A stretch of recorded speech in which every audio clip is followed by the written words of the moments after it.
AMLO el Magnífico dicen que está del lado equivocado de la historia.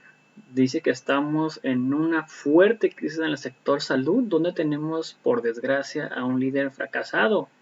Esto dice Ricardo Páez, ex embajador, y Andrés Castañeda, coordinador. Veamos de qué se trata y qué nos dice este ex embajador y ahorita comentamos. ¿Por qué no? Esta semana ha sido tema de conversación el asunto de los médicos cubanos. Para hablar de eso, tenemos hoy en el estudio al ex embajador de México en Cuba, Ricardo Pasco, y tenemos al doctor Andrés Castañeda Prado, coordinador de las causas de salud y bienestar en el movimiento Nosotros. Muchísimas gracias por estar en Latinos. Gracias, Carlos. Desde el punto de vista del análisis, embajador, ¿por qué el presidente ha decidido abrir ahora un frente contra los doctores? Y parece enojado con los doctores. Más allá del episodio de los 500 médicos cubanos, se enganchó con los doctores y empezó a recriminarles a los doctores, pues cuando ahorita son un gremio encumbrado después de todo lo que pasó con la pandemia. En todo el mundo adoran a sus doctores y aquí tenemos un presidente atizándolos. Bueno, Carlos, en primer lugar, no es la primera vez que el presidente va en contra de los médicos. Acuérdate durante la pandemia, o sea, hubo un reclamo airado, no se les pusieron vacunas, no se les consideró como un factor prioritario en el combate al tema de COVID. Entonces, no es la primera vez. Es una actitud sistémica de nuestro presidente de encontrar en grupos, en gremios, objetos de odio. Y ha encontrado en los médicos un objeto de odio porque es un presidente que siempre está pescando en río revuelto para ver, y ahora, ¿contra quién echo a mi gente? Y en este caso lo está haciendo por ese método que tiene, Carlos, pero también por otra razón. El presidente quiere darle mucho dinero en efectivo a Cuba. Y entonces el tema de los médicos, que es muy complicado porque hay señalamientos de la ONU de tráfico de personas, etc. Entonces, para encubrir esa discusión, se echa en contra de los médicos. Si te das cuenta, Carlos, estamos discutiendo el tema de los médicos mexicanos como si fueran ellos el problema, cuando el problema son los médicos cubanos y la política del López Obrador hacia ellos. Entonces él ha encontrado y le ha dado ese giro. Ahorita hablaremos de esos millones a la dictadura cubana. ¿Cómo se siente el gremio médico? ¿Cómo se sienten ustedes los doctores cuando pasa algo así? Pues creo que es un error el pensar que las y los profesionales de salud son el enemigo, ¿no? Al revés, son un aliado. El objetivo es similar, ¿no? Se busca que haya mejor condiciones de salud para la población en México y así se ve, ¿no? Desde el gremio. Por supuesto que cuando vienen estos ataques pues, son un poco incomprensibles y también se ve una gran oportunidad y un eco en lo que establece el presidente y el secretario de Salud, en donde hacen falta más profesionales de salud y eso se siente en cualquier hospital, clínica en la que se haya trabajado y entonces, bueno, es una gran oportunidad para encontrar una solución. Sin duda, del traer profesionales de salud del extranjero no es la mejor de las soluciones, porque aquí hay profesionales de salud capacitados. El gran problema es que muchos están trabajando en el sector privado, ¿no? En farmacias, en hospitales privados, etcétera. Y esto es porque la oferta del servicio público ha venido en decremento y la demanda pues está más en el sector privado. Durante la pandemia, 34% de las personas que necesitaron una atención fueron solo atendidas en el sector público. El resto fue atendido en el privado, ¿no? La gran mayoría de las personas buscan la atención en el sector Ahora, público. se ha visto mucho en redes sociales doctores que dicen, oye, yo estoy buscando chamba como doctor, yo necesito chamba. O sea, ¿por qué le dan chamba a los cubanos y no me dan chamba a mí? Y bueno, a ver, sí es cierto esto que dicen que hay que hay plazas. El problema es que estas plazas están, decimos que no son plazas dignas, ¿no? ¿Y qué quiere decir una plaza digna? Y no estamos hablando nada más del salario, un salario bien remunerado, que eso es una parte importante, pero las condiciones de seguridad son muy, muy importantes. Y otro factor muy importante es que haya las condiciones para poder desempeñarse con la mejor calidad. Es como si uno contrata a un chef y no le da los ingredientes. Bueno, pues aunque esté el chef en la cocina, no va a poder hacer una buena comida. Ahora, la vez pasada que vinieron los médicos cubanos, tampoco los mandaron a sitios remotos e inseguros, ¿no? Esa es la otra. Sea de donde sea que vengan médicos, se van a exponer a estas mismas condiciones de inseguridad, de falta de insumos. Entonces no estamos resolviendo el problema de fondo, que creo que es donde está el centro de la discusión. Embajador, ¿qué hicieron en este primer ejercicio que hubo hace unos meses de médicos cubanos en México? Yo lo que leí por todos lados era médicos mexicanos diciendo, estos señores vienen y se sientan en la cafetería del hospital, no están haciendo absolutamente nada. Y si el gobierno mexicano le está dando muchísimo dinero, no a esos doctores, se lo está dando a la dictadura, le paga al gobierno cubano. El propio presidente dijo, bueno, ya lo que haga el gobierno cubano con ese dinero, pues yo no me meto. Ah, qué interesante. Bueno, quería en primer lugar, Carlos, comentar lo que dice Andrés, que es cómo se desarrolla una narrativa de que los médicos mexicanos no quieren trabajar en donde hay puestos, en zonas remotas, en zonas difíciles, etcétera. Y ese es el pretexto, porque lo que está insinuando el presidente es de que ellos sí van a ir a esas zonas remotas, incluso que habrían ido a zonas remotas donde no quieren ir los médicos mexicanos, insinuando incluso un tema de clase, hasta de flojera incluso. Y sonó exactamente lo que hizo Lula en Brasil cuando justificó que fueron 5,000 brigadistas, no digo mexicanos, yo digo médicos, sino brigadistas. 5,000 brigadistas. Brigadistas. Por esta razón, porque no sabemos si son médicos o no médicos. La estadística dice que la mitad de las brigadas son médicos cubanos y la otra mitad pues son otra cosa y van a otra cosa. Entonces, ¿a qué? Pues, ¿hacer política? Hacer política. En Venezuela es lo que hicieron, es lo que hacen en Venezuela. O sea, disfrazados de doctores, vienen a hacer política. Vienen a hacer política, son agentes de inteligencia, quieren ayudar a los gobiernos a entender cómo consolidar sus posiciones, cómo no perder el control sobre las situaciones que van emergiendo en las sociedades, etc. Entonces, o sea, vienen a dar clases de dictadura. Vienen a dar clases de control político. Y por eso me preocupó tanto que fuera el presidente a Cuba recientemente con los 2 generales más importantes de nuestras Fuerzas Armadas, porque yo me sigo preguntando a qué fueron ellos, pero bueno, yo sé que es otro tema. Volviendo a los médicos, me parece que los que vinieron durante la pandemia, efectivamente, como tú dices, estuvieron aquí en la ciudad. Por eso el convenio básicamente con la ciudad y algo de Veracruz, pero realmente no se les consideró como expertos. Por ejemplo, no tenían el manejo real de los respiradores, de cómo manejar toda esta terapia tan especializada como hemos descubierto todos, ¿no? Entonces, estamos frente más a un fenómeno político que a un fenómeno médico. ¿Por qué López Obrador le quiere dar millones a la dictadura cubana? Bueno, es una alianza ideológica y política, sin duda. Y es una manera de apoyar una dictadura. Y creo en ese sentido, Carlos, y hay que decirlo con toda claridad, México está colocado por obra y gracia de López Obrador del lado equivocado de la historia. No debemos estar de ese lado. Incluso un presidente puede ir a Cuba, un mexicano, y yo creo que es correcto porque hay que ir a visitar la isla, pero si uno va a ofrecer apoyo, también tiene que reclamar que hay apertura política. El presidente López Obrador fue a una isla donde hay más de 1,000 presos políticos por la sencilla razón de haber protestado en la calle. Entonces, es alarmante. Alguna vez que entrevisté a López Obrador cuando era candidato y hablábamos del tema Cuba y él encumbraba a Fidel, yo le decía, oye, a ver, un opositor como usted no podría existir en Cuba. Estaría usted, si le va bien en la mazmorra, o si no es que muerto, ¿no? Un periodista como servidor no podría existir en Cuba, estaría yo en la mazmorra muerto. ¿Qué hace usted aplaudiendo la dictadura cubana? Usted no podría ser lo que es en México si hubiera nacido en Cuba. No hay una explicación y hay una justificación siempre utilizando la incorrecta política estadounidense del bloqueo.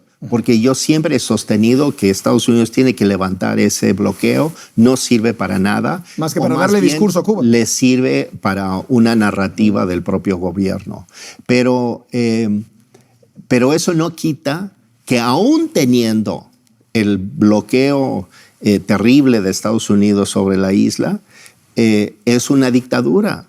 Y la izquierda latinoamericana no se atreve y se acobarda frente a la dictadura cubana y no le reclama lo que está haciendo.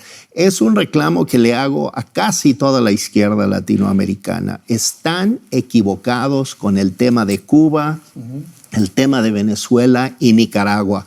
Hay que reclamar las dictaduras porque la única manera en que, por ejemplo, una izquierda sana en América Latina pueda crecer es ganando elecciones y jugando con las reglas democráticas. En el tema de los doctores cubanos, los médicos mexicanos, ¿qué experiencias han tenido con esas visitas de médicos? El otro día el exministro de la Corte, José Ramón Cosío, decía, oye, pues tendrían que revalidar sus estudios si quieren ejercer como médicos aquí, etcétera, etcétera. Un poco en la línea de lo que dice el embajador, ni siquiera sabemos si son doctores y qué tan capacitados están, ¿no? Pero eso sí, el dinero va a la dictadura, ¿no? Sí, hay historias de todo, ¿no? Quienes convivieron con los que vinieron durante la pandemia, y también hay buenas historias de profesionales de salud cubanos que tanto en Cuba o en otros lados se han desempeñado muy bien, ¿no? Un poco, creo que ese no es el centro de la problemática, ¿no? No importa si son profesionales que vienen de Cuba, de Dinamarca, etcétera. Aquí en México hay profesionales de salud capacitados, porque también aplica para el tema de enfermería, profesional técnico, etcétera, ¿no? Y se tiene que dar valor a qué es lo que está pasando en México. Y cuando un profesional de salud no quiere ir a una comunidad, no es porque sea malo, no es porque denoste esa plaza, es porque no están las condiciones dadas. Y yo creo que es ahí donde tenemos que tener la discusión. Y este discurso que un poco intenta a lo mejor ocultar o desvía la atención de lo verdaderamente importante, porque al final los profesionales de salud son un vehículo para darle atención a la ciudadanía, y tenemos que poner atención también en eso. El que haya buena calidad de la atención no es un tema de los profesionales de salud nada más, es un tema del sistema. O sea, es decir, seguridad para poder llegar a los lugares y desempeñarse en los lugares, y una vez que llegues a esos lugares remotos, que hayan las mínimas condiciones de equipo médico, bueno, a ver, durante la pandemia pasaron meses y no llegaban ni los cubrebocas, ¿no? Es decir... Exacto. Y al final quienes asumen esas posiciones se vuelven los responsables. Con la ciudadanía, si falta la medicina, ¿de quién es culpable? ¿No? O sea, quienes dan la cara son los doctores y las doctoras. Y lo que hay que tener no nada más es equipo, es infraestructura y es otro personal, ¿no? Por ejemplo, si pensamos se habla mucho de los especialistas. Bueno, un cardiólogo intervencionista pues necesita una sala de hemodinamia, necesita los catéteres, necesita equipo técnico y de enfermería que le acompañe, porque solito el puro especialista no funciona. Sea mexicano o sea cubano. Sea de donde sea. Ahora, estamos en términos de salud peor que nunca. O sea, siempre ha sido un rezago enorme el de México, pero... O sea, yo veo el tema del desabasto de medicinas, que el presidente dijo que hasta se iba a dejar de llamar a Andrés Manuel si se resolvía el desabasto, y pues no se ha resuelto, ¿no? Pero más allá de esta frivolidad de dejarse llamar, pues que resuelva el tema del desabasto de medicamentos que él generó al dar una instrucción de dejar de comprar. Luego está el tema de la desaparición del Seguro Popular y su mala sustitución por el INSABI, que dejó a 13 millones de personas sin servicio de salud. La criminalización de cualquier protesta, sea de papás de niños con cáncer que piden tratamientos, de doctores que piden guantes y cubrebocas, etcétera, etcétera. ¿Cómo está el sector salud en este sexenio? Pues creo que sí estamos viendo una crisis en varios frentes, ¿no? El desabasto, que el colectivo Cero Desabastos ha dado seguimiento puntual a cómo de los últimos años para acá se ha incrementado el número de recetas no surtidas, de quejas, etcétera. El número de medicamentos falsificados ha venido en aumento, etcétera, ¿no? Y esto se traduce al final en que los indicadores de salud pues pueden estar viniendo a la baja. los datos ya vendrán, porque esas consecuencias no las vemos en 1 o 2 años, ¿no? Son de muchos años, pero sí es cierto que también hay una buena oportunidad en términos del discurso, ¿no? O sea, el discurso del gobierno está abogando por la salud, se habla de que es una prioridad. Bueno, creo que ahí podemos estar de acuerdo, ¿no? Los profesionales de salud, la industria, la academia, estamos en el mismo canal. La cosa es cómo lo traducimos. Se necesita más presupuesto y se necesita que la autoridad escuche, porque se han venido dando una serie de decisiones unilaterales sin escuchar la voz de las y los pacientes, la voz de las y los profesionales de salud, de la academia, de la industria, que son jugadores importantísimos y que el gobierno solito no puede, ¿no? Eso tiene que quedar bien claro. Eso tiene que ser una serie de acciones coordinadas, colectivas, en las que todos estemos de acuerdo.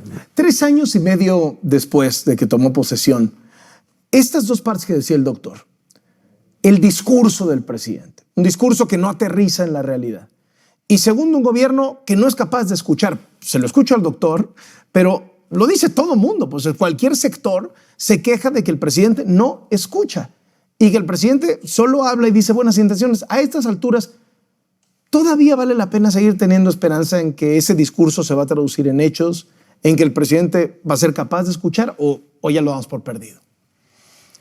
No, ya es una causa perdida, Carlos. No lo digo simplemente por una apreciación personal, sino por lo que está sucediendo en la realidad. La realidad es lo que habla. Tenemos que creer lo que ven nuestros ojos, más allá de lo que se diga y las narrativas y las disputas y las discusiones. No ha resuelto. Hay una característica que es muy importante entre 2 tipos de líderes, yo diría. Líderes que plantean que van a hacer muchos cambios para ganar una elección y no los hacen. Y líderes que plantean muchos cambios y los llevan a la práctica porque tienen ya un plan, un proyecto real, concreto, previamente diseñado. El caso nuestro es que tenemos un presidente que sueña, que fantasea con propuestas, pero que no tiene la menor idea de cómo implementarlas. Tú mencionas lo del INSABI, pero como lo INSABI es un gran destructor de instituciones y no tiene la menor idea de cómo crearlas. Y esa es la gran diferencia entre un gran líder y un líder fracasado. Y lo que tenemos, por desgracia, es un líder fracasado. Oye, me quedé, embajador, picado con este guiño que hizo usted con respecto a la presencia del general secretario y el almirante secretario y los secretarios de Defensa y de Marina en la visita a Cuba. ¿Qué lee usted ahí? A mí me preocupó mucho. Debo decirte que para mí fue el problema de fondo que yo no entendí en toda la gira del presidente. Si va a Centroamérica para discutir desarrollo social y demás, ¿por qué va con 2 generales y con nadie del gabinete social ni económico? Cuando va a Cuba, si va a discutir médicos, vacunas, ¿por qué va con 2 generales? Yo lo que creo es que quería dar la impresión de ser el hombre fuerte. Un tema de caudillismo latinoamericano, de que el presidente fuerte, el hombre fuerte, llega con sus 2 generales al lado. Si te fijaste en las fotos que tenía cuando se reunía con los distintos presidentes, tenía al lado los 2 generales y en un rinconcito el secretario de Relaciones Exteriores. Estaba proyectando una imagen del caudillo, del hombre fuerte, del hombre de los años 20, de los 30. Pues un aspirante a dictador. Pues tú lo has dicho, Carlos. ¿Tiene salida la crisis en el sector salud? Yo sí difiero, yo creo que sí. Yo creo que sí hay salida, pero sobre todo porque no es un tema de partidos, de ideologías, es un tema de derechos. Y cuando es un tema de derechos, creo que todos podemos estar en concordancia de que es una prioridad. ¿Cómo lo llevamos a cabo? Esa es otra historia, pero la solución tiene que estar en la ciudadanía. Nos tenemos que organizar, tenemos que salir a exigir que se garanticen los derechos. Esa es la solución que encontramos desde nosotros, que yo veo. México es el 5º país con más muertos por la pandemia. Incluso ayer se publicaba en la primera plana del Financial Times que somos el 5º peor del mundo.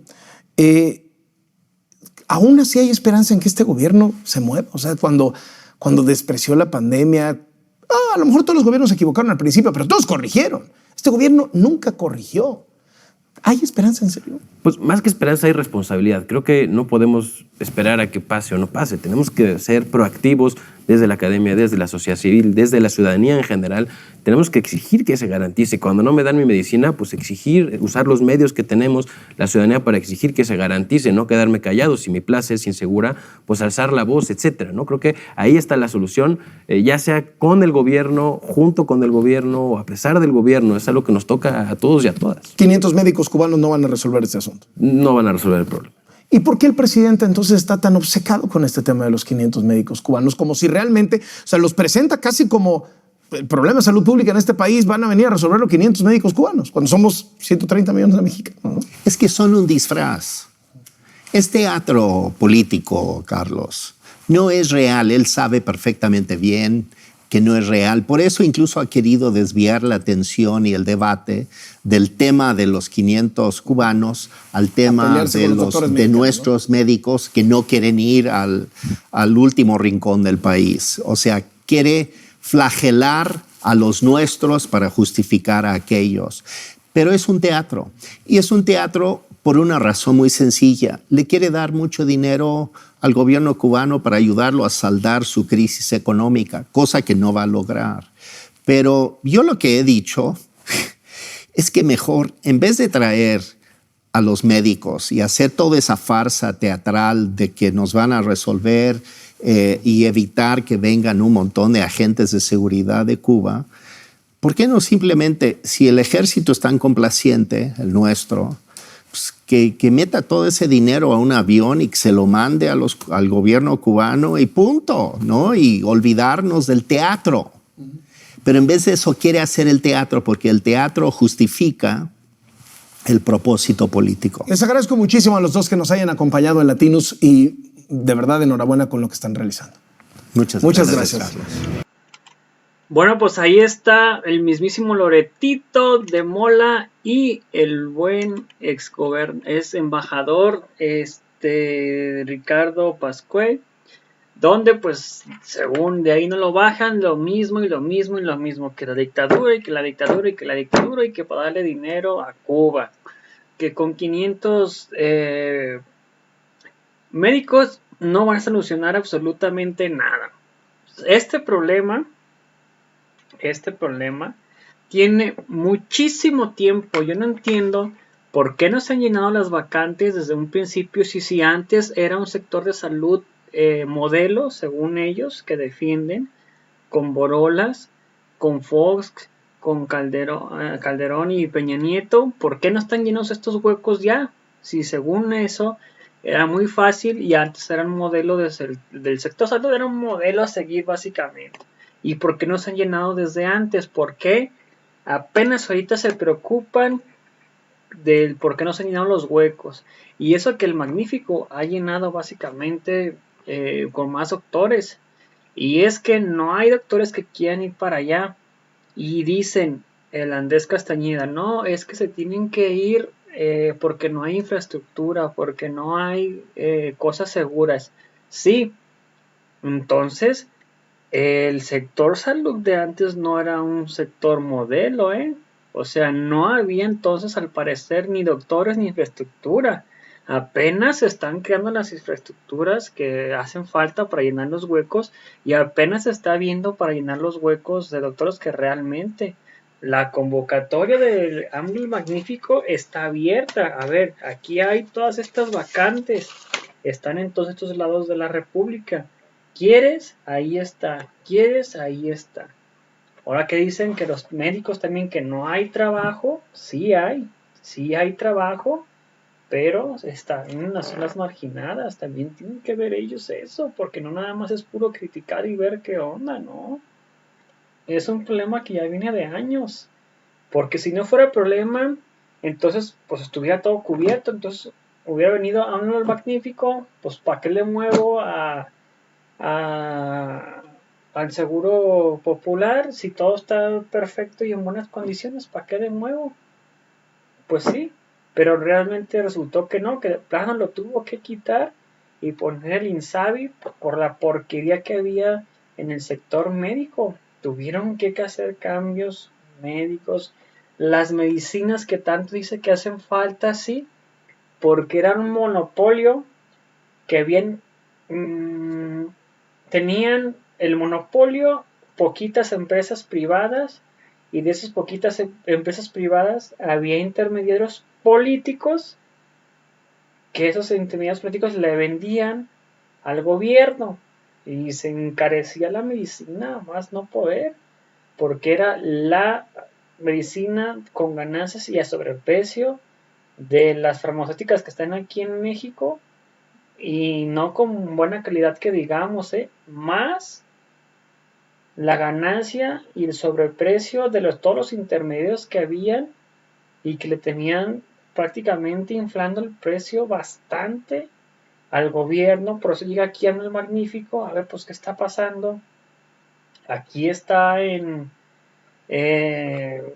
5 pesos y resulta que acá ya está en 15, 20 pesos. Pues ¿por qué? Y empecé a investigar y era por eso, porque básicamente los que tenían estos monopolios eran los intermediarios, y pues no, decidió cambiarse todo. Digo, pues ¿qué andamos a andar pagando esto? No, nada de eso. Por eso es que se empezó y estaba prácticamente buscando y buscando y buscando doctores. No hay quien se quiera ir, y más aparte, no quieren empresas comunidades, solamente quedan al parecer los doctores fifís, y formar y forjar doctores no es cosa fácil, es cuestión de tiempo para que tengan que ver ahí eso y no nada más estar criticando. Sé que ustedes qué opinan al respecto de esto.